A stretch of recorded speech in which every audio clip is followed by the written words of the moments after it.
राधिकाये तदालये कृष्णाय कृष्णभक्ताय तद्भक्ताय नमो नमः। वंशाकल्पतरुभ्यश्च कृपासिन्धुभ्यैव च पतितानां पावनेभ्यो वैष्णवेभ्यो नमो नमः। श्री कृष्ण चैतन्य प्रभु नित्यानंद श्री अद्वैत गदाधर श्रीवासादि गौर भक्त वृंद। हरे कृष्ण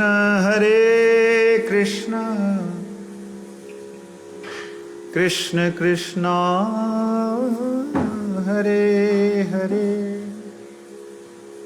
हरे राम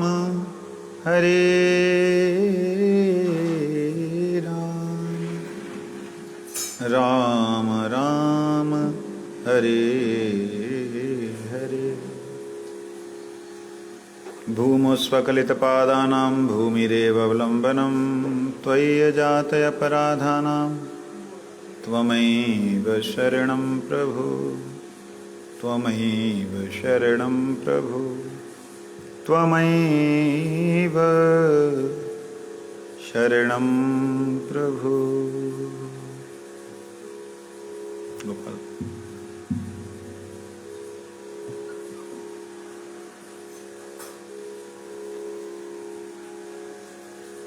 हरे कृष्ण। पतित पावन श्री गुरुदेव महाराज की। श्री गजेंद्र उपाख्यान हम लोग श्रवण कर रहे हैं।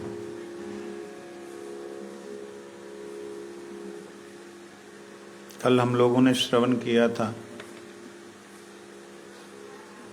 आज उससे आगे चलेंगे 18वें श्लोक पर, परंतु शुरुआत करते हैं द्वितीय श्लोक गजेंद्र वाच से।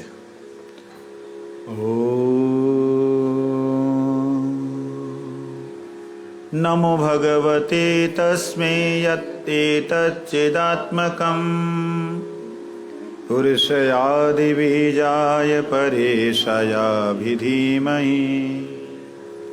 यस्मिन्निदं यतश्चेदं येनेदं य इदं स्वयं यो अस्मात् परस्माश्च परस्तं प्रपद्ये स्वयंभुवम् यस्वात्मनिदं निजमायैर्पितं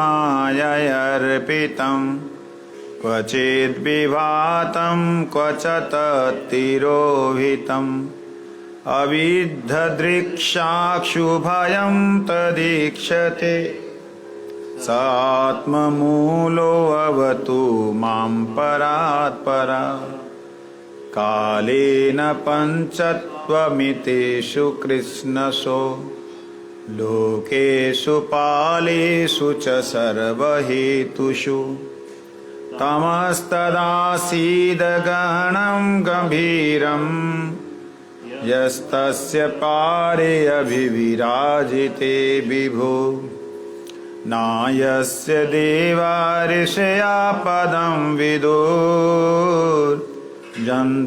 पुनः को अर्हति गन्तुं मिरितुम् यथा नटस्याकृतिभिर्विचेष्टतो दुरत्यययानुक्रमण समावतु दिदृक्षवो यस्य पदं सुमङ्गलं विमुक्तसङ्गा मुनयः सुसाधवा चरन्तलोकव्रतमव्रणं वने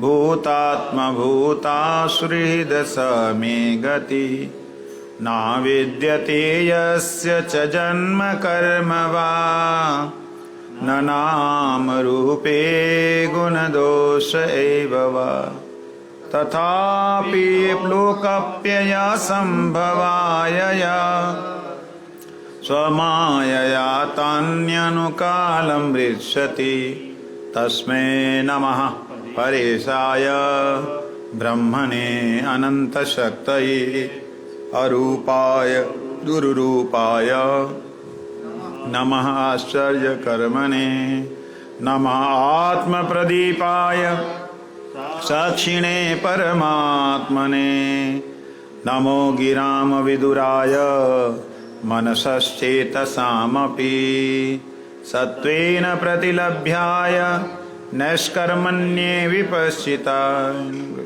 नमः कैवल्यनाथाय निर्वाणसुखसंविदे नमः शान्ताय घोराय मूढाय गुणधर्मिणे निर्विशेषाय साम्याय नमो ज्ञानघनाय च क्षेत्रज्ञाय नमस्तुभ्यं सर्वध्यक्षाय साक्षिणे पुरुषयात्ममूलाय मूलप्रकृते नमः सर्वेन्द्रियगुणद्रष्टे सर्वप्रत्ययहेतवे अस्ताच्छायायोक्ताय सदाभासाय ते नमः नमो नमस्ते अखिलकारणाय निष्कारणाय अद्भुतकारणाय सर्वात्मनामनाय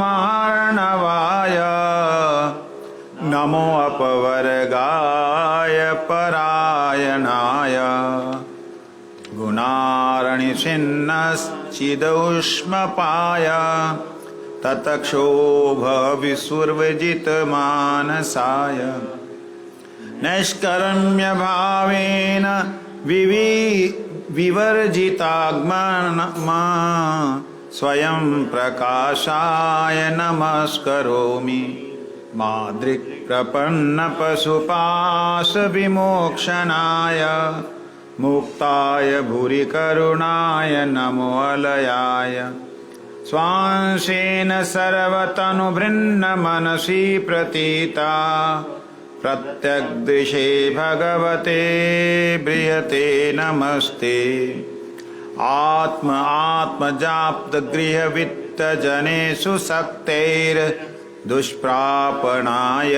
गुणसङ्गविवर्जिताय मुक्तात्मभिस्वहृदयपरिभाविताय ज्ञानात्मने भगवते नमः ईश्वराय आत्म ज आप्त गृह वित्त जनेषु शक्ति वह कहते आत्मा नहीं आत्मा अपना क्या है? सबसे पहले सबसे नजदीक अगर देखा जाए तो अपना क्या है? सबसे पहले तो आत्म नहीं होगा ना, अपने आप को तो नहीं बोला जाएगा। सबसे नजदीक हमारा मन है, आत्मा। और क्या है? शरीर। फिर है आत्मज, जो आत्मा से जो हुआ, ज मतलब जन्म, आत्मा से जिसका जन्म हुआ, मतलब शरीर से जिसका जन्म हुआ, पुत्र पुत्रिया, उसके है आप्त। जो इसके इस आत्मा को, इस शरीर को तृप्त करने वाले हैं, वो आप्त हैं। जिनसे रिश्तेदारी होती, नातेदारी होती है, सारे रिश्तेदारी नातेदारी आप्त में आते हैं। स्वजन आते हैं, संबंधी आते हैं। फिर उसके बाद है गृह, संसारिक घर। और घर के साथ में खाली घर ही नहीं रहता, वो तो आ गया ना, आप्त में संबंधी आ गए। गृह में समाज आता है, जिस जो घर है, घर किसी समाज में होगा, गांव में होगा, तो गृह, फिर है वित्त, वित्त माने धन, फिर है जनेषु, उसके बाद उस वित्त के अधीन जो लोग हैं, जहाँ वित्त के लिए जिनका संबंध है वो जन, दास दासियां, जहाँ खुद किसी के वित्त के अधीन है, खुद दास है। आसक्ते, सक्ते, इसमें जो है आसक्त लोग जो हैं, दुष्प्रापणाय, वो आपको प्राप्त करने के लिए, उनके लिए दुष, आप उनके लिए प्राप्त नहीं होते। जिनकी आसक्ति इस शरीर में, मन में, शरीर संबंधी, पुत्र पुत्री और अपने संबंधियों में, जिनकी घर में, जिनकी धन में, जिनकी और अन्य लोगों में आसक्ति है, उनके लिए दुष्प्रापनाय, आप दुष्प्राप्त हैं, आप उनके लिए प्राप्त नहीं होते।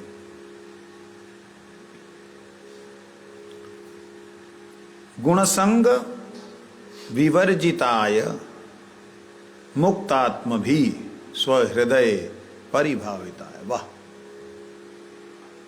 गुणसंग विवर्जिताय, इन लोगों के लिए तो आप दुष्प्रापणाए हैं, लेकिन किनके द्वारा आप जाने जाते हैं या समझे जाते हैं, किनके लिए आप बोधगम्य हैं? बोधगम्य मतलब किनके बुद्धि में आप समझ में आने वाले हैं। बुद्धि में नहीं आ सकते भगवान, बुद्धि में, बुद्धि की समझ में आने वाले किनके हैं? गुणसंग विवर्जिता, जो जन्म होने वाले, रहने वाले, नष्ट होने वाले जितने तत्व हैं उनके संग से विवर्जित हैं। मतलब शरीर से भी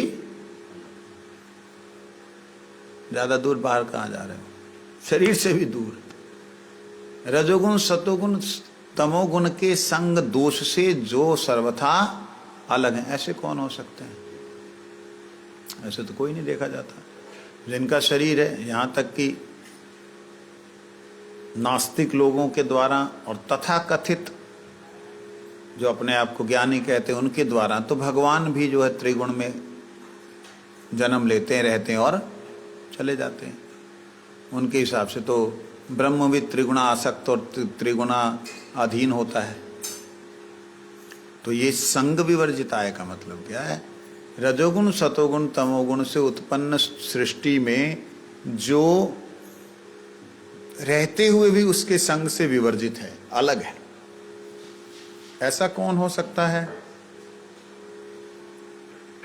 ऐसे हैं शुद्ध भक्त।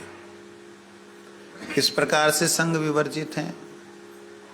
वो तो सब कुछ लेकर के चल रहे हैं, खाना पीना, सोना, घर बाड़ी, सब कपड़े लत्ते सब कुछ लेकर चल रहे हैं, संग विवर्जित कैसे हो सकते हैं? जनक महाराज जी से ये बात पूछी थी एक पंडित ने, आप जैसे पंडित ने पूछा कि महाराज आपको विदेह राज क्यों कहा? बोलो, आपका तो शरीर है, आप तो राजा हैं, शासन करते हैं, रजोगुण है, आप में सतोगुण है, दान क्रिया इत्यादि करते हैं, युद्ध इत्यादि के लिए आप सेनाओं को भेजते हैं, तमोगुण है। आप त्रिगुण में होते हुए भी आपके नाम के आगे विदेह नहीं लगाया गया, विदेह राज। मतलब जितने भी गुण संग विवर्जित आत्माएं, महान आत्माएं हैं, उन महात्मा आत्माओं में आप अग्रगणीय हैं। आप चिंता कीजिए, आप जैसे विद्वान ने उनसे पूछ लिया तो उन्होंने क्या किया पता है? कथा मालूम है? उन्होंने कहा, हे ब्राह्मण देव, आप कल को आइए, इसका जवाब कल दूंगा। कल निमंत्रण है भोजन के लिए, आप निमंत्रण प्रसाद पाने के बाद आपको। तो पंडित है, ब्राह्मण है, उसने सोचा रिश्वत देने वाली काम कर रहे हैं, तो उन्होंने अगले दिन आए राजसभा में जनक महाराज ने बड़ा आदर किया, सत्कार किया, चरण धोए, मस्तक पे लिए, आकर के राजमहल में ले आए। 56 भोग, 36 व्यंजन बने हुए। वाह वाह! देख के ब्राह्मण कहता है, देखो एक प्रश्न पूछा है, जवाब है नहीं इसके पास में, तभी खाने को जो है, हे ब्राह्मण दे, आप भोजन कर लीजिए, बाद में आपको जवाब देता हूं। ब्राह्मण बैठा, हाथ उठ धोया, मंत्र वगैरह जप किया, आवाहन किया, ब्रह्म हविर हविर ब्रह्मर्पणम, उसने आवाहन किया। और उसके बाद में राजा ने कहा, महाराज आज्ञा अगर दें तो। हाँ हाँ आप जाइए। हाँ सुनो मंत्रियों, हमारे ब्राह्मण देव परम विद्वान हैं, इनको यथोचित सम्मान करना, जितना जो अच्छा लगे खाने के लिए उतना इनको भोजन कराना, कराने के बाद शांति से पूरा भोजन कर लेंगे, फांसी पे लटका देना। वो कहता फांसी पे लटका देना, क्या बोल रहे आप? अरे मेरे को खाया नहीं जाएगा, मैं आता हूं। महाराज चले गए। वो तड़फ गया, कहता कौन खाएगा? कहते देखो तुमको बोला खाने के लिए, सब कुछ खाना पड़ेगा। महाराज हमसे पूछेंगे क्या अच्छा लगा तो हम क्या जवाब देंगे? वो बेचारे ने एक एक एक एक दाना सब जगह से चुन चुन के खाया, किसी तरीके से खाया। खाने के बाद सही फांसी के तख्ते पे सूली के ले जाया गया और वहां पे खड़ा है, राजा का इंतजार है। राजा आए और आकर के राजा ने प्रणाम किया, हे महाराज प्रणाम। ताली मारी। मेवे, मेवे जानते हैं? वो सूखे मेवे होते हैं ना, सूखे फल, जिसमें से काजू, किशमिश, बादाम, पिस्ता, ये सब लेके आ गए। तब लीजिए खाइए। कहते महाराज ये क्या आपने उपहास लगा रखा है? मेरे को मेरे प्रश्न का जवाब मिल गया, मुझे नहीं चाहिए मेरे प्रश्न का जवाब। तो राजा कहते नहीं नहीं आप भोजन कीजिए, मैं देता हूं जवाब। नहीं चाहिए महाराज, हमें प्रश्न का जवाब नहीं चाहिए, हमें मिल गया जवाब। क्या आप विदेहराज थे, हैं, रहेंगे? डंडे के जोर से तुम किसी को भी विदेहराज बनाते हो, समझ में आ गया हमें। महाराज कहते अरे नहीं नहीं आप भोजन कीजिए। और जो जल्लाद खड़ा था पास में, ए भोजन करो।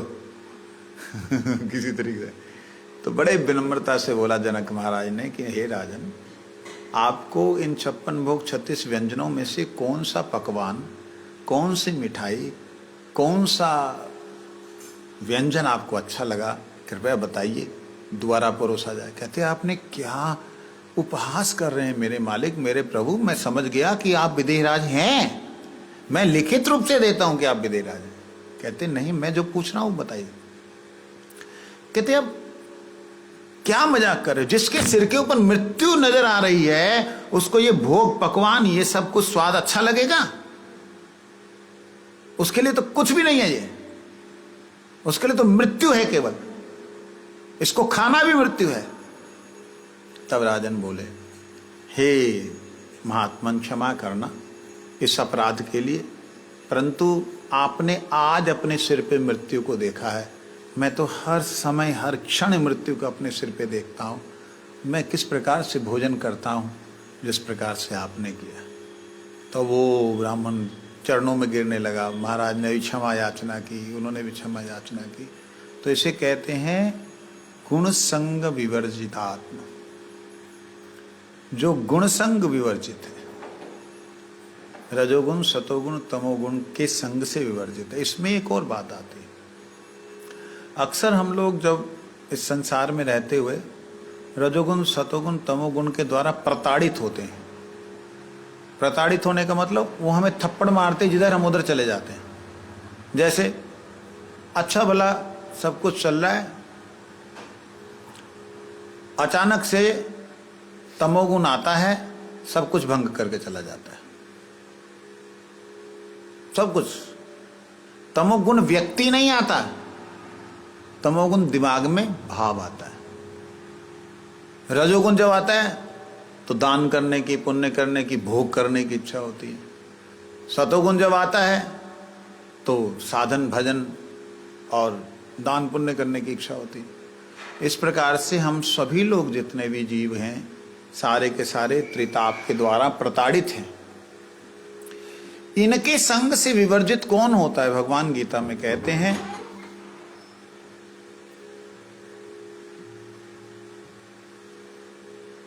त्रय गुण्य विषया वेदा निस्त्रय गुण भवर्जुना प्रकृते क्रियमानानि गुणे कर्माणि सर्वश अहंकार विमूढ़ात्मा कर्ता अहमिति मन्यते। कहते प्रकृति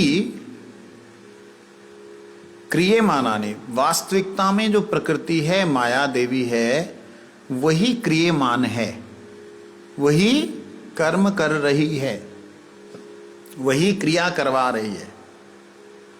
प्रकृति क्रियमानानि गुणे कर्माणि, कैसे? गुणे, गुणों के द्वारा, कर्माणि, कर्म करवाती है, सर्वसा, सबके, सबसे, हमेशा।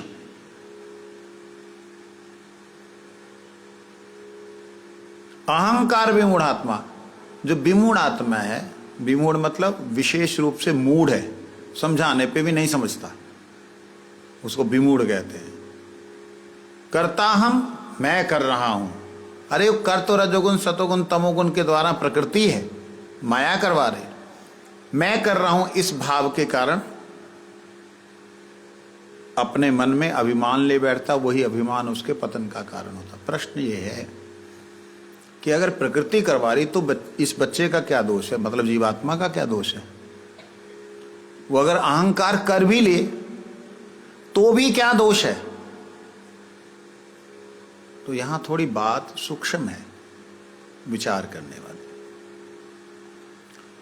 अगर कोई व्यक्ति सामने से क्रोधित होकर के आता है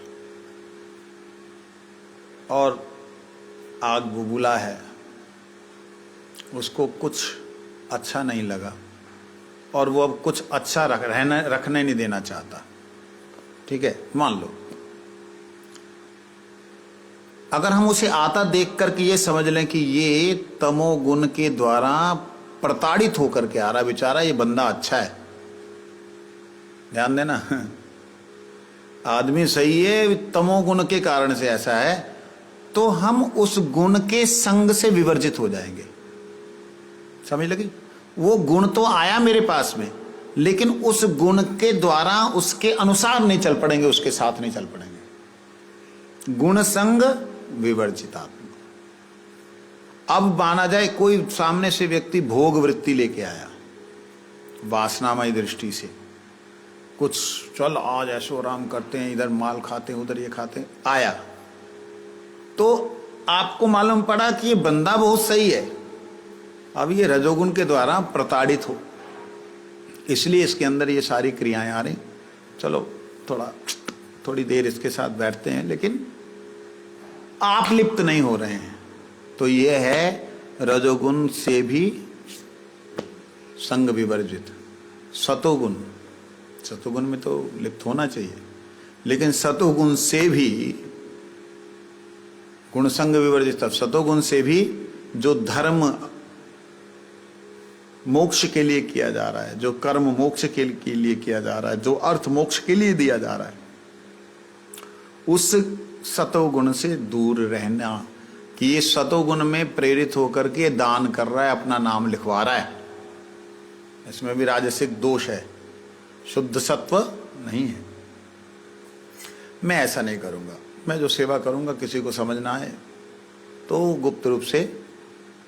इस प्रकार से रजोगुण सतोगुण तमोगुण से प्रताड़ित होकर के जीव, जब प्रेरित होकर के जीव जब सामने से आता है, जहां अपने अंदर ये विकार आते हैं, तो उस समय हो सकता है कि तमोगुण के कारण क्रोध आ जाए, लेकिन उस क्रोध को सब समय नहीं रखना है, उसके संग से विवर्जित होना है। क्षण भर के लिए, समय के लिए आया, आकर के आपके दिमाग को उत्पात दिया, लेकिन उसके अनुसार ही चल पड़े, उसके पीछे ही चल पड़े। मेरे को बोला था इसने, अब मैं इसको देखूंगा, मैं इसको मौका मिलने से छोड़ूंगा नहीं। ये है संग।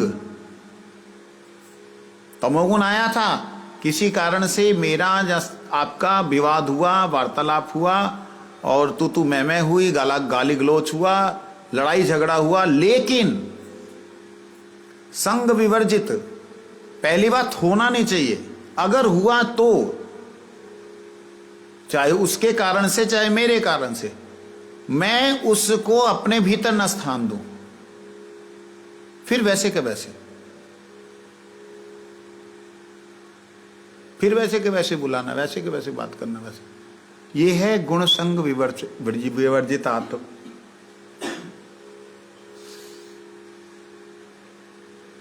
ऐसे लोग जो हैं, जो गुण संग विवर्जित होते हैं, वो होते मुक्त आत्म भी। उनका संभावना है उनकी आत्मा मुक्त हो सकती है। समझ आई? और उनके हृदय में जो मुक्त आत्माएं हैं, यहां पे एक शब्द सुंदर दिया है, मुक्त आत्म भी स्वहृदय परिभाविताय। परिभाविताय का मतलब परिकृष्ट रूप से, परिपूर्ण रूप से आपकी भावना करते हैं। भाविता जो भावित शब्द का अर्थ होता है भावना करने, कल्पना नहीं। कल्पना और भावना में अंतर है। कल्पना होती है जो तत्व नहीं है, जो वस्तु नहीं है, उसकी कल्पना करने, वो कल्पना होती है, वो कल्पितात्म होगा। यहां है भाविताय। भाविताय का मतलब जो भगवान के भक्तों ने संसार में भगवान की लीला का वर्णन किया है, उसको भावना, उसको चिंतन करना, ये भाविता, परिभाविता है, परिपूर्ण रूप से, प्रकृष्ट रूप से।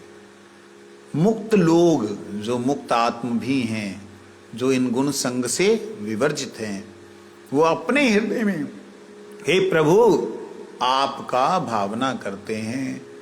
इसमें दो भावनाएं हैं, एक तो है भगवान की लीला की भावना, एक है आत्मा में, मेरे आत्मा में मेरे प्रभु का स्पर्श है, मेरे प्रभु का निवास है। इस तरह से भावना करने, नाम का चिंतन करना। गुरुदेव भगवान का तो हम दर्शन नहीं किया जिसने, वो तो कल्पना भी नहीं कर सकता, भावना भी नहीं कर सकता। तो गुरुदेव का दर्शन किया है, लेकिन हम सबका सौभाग्य है, परम सौभाग्य कि हमें गुरुदेव भी भगवत परिकर, नित्य परिकर ठाकुर जी के वो मिले। तो जब हम उनका चिंतन करते हैं कि हे गुरुदेव आप मेरी बुद्धि को संचालित करें, आप करें, नहीं वो जो बोल रहे हैं मैं उनकी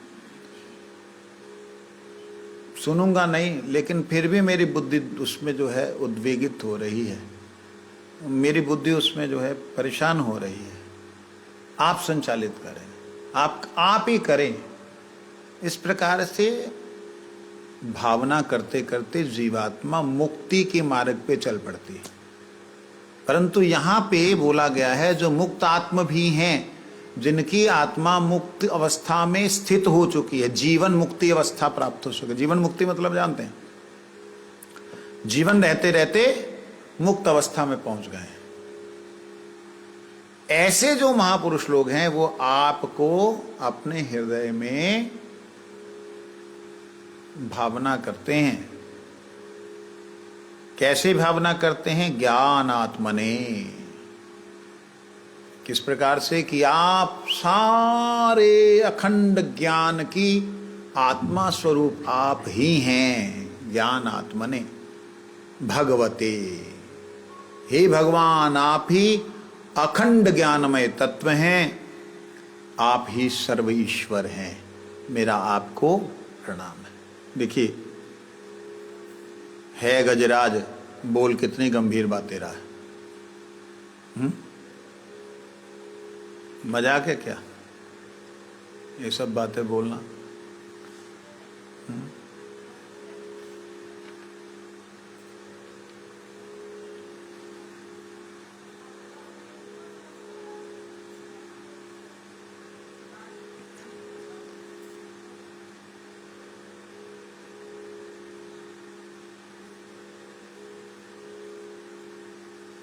मुक्तात्म भी स्वहृदय परिभाविताय, केवल मुक्तात्मा ही कृष्ण के विषय में निरंतर चिंतन कर सकती है।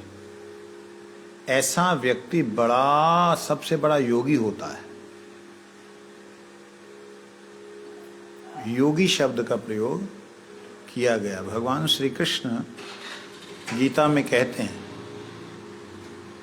मेरे को सर्वश्रेष्ठ प्रिय कौन है? भगवान कहते हैं, योगी मेरा सर्वश्रेष्ठ प्रिय। ले, योगी प्रिय है, हम तो भक्त हैं। भक्तो कहते हैं, तपस्विभ्योधिको योगी ज्ञानीभ्यो मतोधिका कर्मीभ्यस्तधिको योगी तस्मात् योगी भव अर्जुना। हे अर्जुन, तू योगी बन जा। कहते कौन सा योगी? तपस्विभ्योधिको योगी, जो हठ योगी हैं, चारों तरफ अग्नि जला करके, ऊपर से सूरज की गर्मी खूब, जो जून जुलाई के महीने में सवेरे 9 बजे से लेकर के शाम 6 बजे तक ऊपर से सूरज की गर्मी और 8 दिशाओं में अग्नि के कुंड और नीचे धरती जलती हुई, धरती जलती तपती है, जलती उस समय। तो ऐसी स्थिति में जो बैठे होते हैं, हम सोचते हैं कि यही वास्तविकता में महान संत है। भगवान कहते हैं, तपस्विभ्यो अधिको योगी। हे अर्जुन, इन तपस्वियों से श्रेष्ठ योगी है। कौन सा योगी है? कहते ये तो हठ योगी प्रभु, इसने हठ किया हुआ है। कहते हठ किया है लेकिन हट गया है। तपस्विभ्यो अधिको योगी ज्ञानेभ्यो मतोधिका, उनसे श्रेष्ठ ज्ञान योगी। ज्ञान योगी क्या करता है? बाहर की तपस्या को जितना है उतना ठीक है करता है, लेकिन भीतर की तपस्या को करता है। भीतर की तपस्या में क्या? ये शरीर अनित्य है। क्या है वो? जगत ब्रह्म सत्य, जगत मिथ्या, ब्रह्म सत्य, ऐसे ही है यार।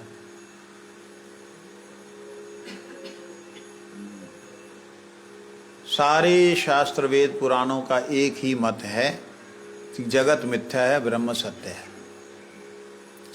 सारे वेद पुराण शास्त्रों का एक ही मत है कि जगत मिथ्या है, ब्रह्म सत्य है। ठीक है, बन गया।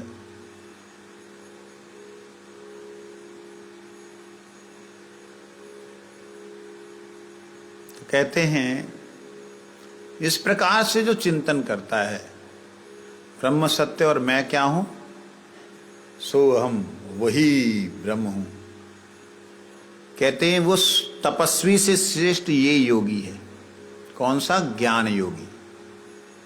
तपस्वीभ्यो अधिको योगी ज्ञानीभ्यो, ज्ञानी से भी मतोधिका, उससे भी श्रेष्ठ योगी है। वो कौन सा योगी है? हठ योगी नहीं आपको पसंद, ज्ञान योगी आपको। कहते कर्मीभ्यश्च अधिको योगी, कर्मी भी से भी अधिक योगी है, श्रेष्ठ। कर्म योगी किन्हें कहते हैं? जो संसार में अपने निहित कर्मों को करते हैं, वर्णाश्रम धर्म से निहित जो कर्म है उनको बड़ी निष्ठा के साथ करते हैं, और अपने अपने कर्मानुसार दान पुण्य पाठ पूजा जो उनका एक नियम है वो करते हैं। कहते हैं अर्जुन, वो योगी तू बन जा। अर्जुन कंफ्यूज हो। अंतरात्मा श्रद्धावान भजते यो माम समे युक्त तमो मता। हे अर्जुन, योगियों में सर्वेशाम, सारे एशाम, जो भी मैंने अभी तक तुम्हें योगी कहे हैं, योग कहे हैं, उन सर्व एशाम योगियों में सर्वश्रेष्ठ योगी कौन है? मद गतेन अंतरात्मा, जो अंतरात्मा से मेरे में गति प्राप्त कर गया, अर्थात मेरे में प्रवेश कर गया। तो आप में प्रवेश करने से तो आप ही हो जाएगा। बूंद समुद्र में जाएगी तो समुद्री बन जाएगी। कहते ये बात साधारण लोग बोलते हैं अर्जुन, लेकिन मद गतेन अंतरात्मा, मुझ में उसकी अंतरात्मा गति प्राप्त करती है। फिर उसके बाद क्या करता है? श्रद्धावान भजते, उसके बाद वो भजन करता है। जब तक मेरे धाम में नहीं आएगा, मेरे पास में नहीं आएगा, तब तक कैसे सेवा करेगा? गुरुजी उदाहरण देते थे, एक आदमी और 3 मंजिला पे बैठा, 4 मंजिल में, वो उतना ऊपर है, उसका सेवा करने के लिए क्या करना होगा? नीचे जो है उसको ऊपर जाना होगा, ऊपर जाकर के भी नहीं होगा, उसको उस कमरे में जाना पड़ेगा, जिस बेड के ऊपर बैठा उस बेड पे बैठना पड़ेगा, तब जाके सेवा होगी, है ना? तो कहते इसी प्रकार से भगवान के अंतरात्मा में, भगवान के अंतर मन में, जहाँ भगवान में गति प्राप्त करके जो सेवा करता है वो है युक्ततम। युक्त उत्तम, युक्त मतलब होता है सही, अच्छा, परफेक्ट। उत्तम मतलब इससे और ऊपर कोई नहीं। तो जो यहाँ पे कही है गजेंद्र ने बात, मुक्तात्म भी स्वहृदय परिभाविताय, ये जो बात उसने कही है वो कौन से मुक्त आत्म भी के बारे में कही? स्वामी महाराज जी ने उसे खोला कि वह श्रद्धावान भजते जो माम, उनके लिए बोला कि जो भगवान का श्रद्धा के सहित भजन करता है, उनके लिए ये बात कही है कि वो है मुक्त। क्यों? क्योंकि भगवान कहते हैं वही है युक्ततम, वही मुक्तोत्तम, यही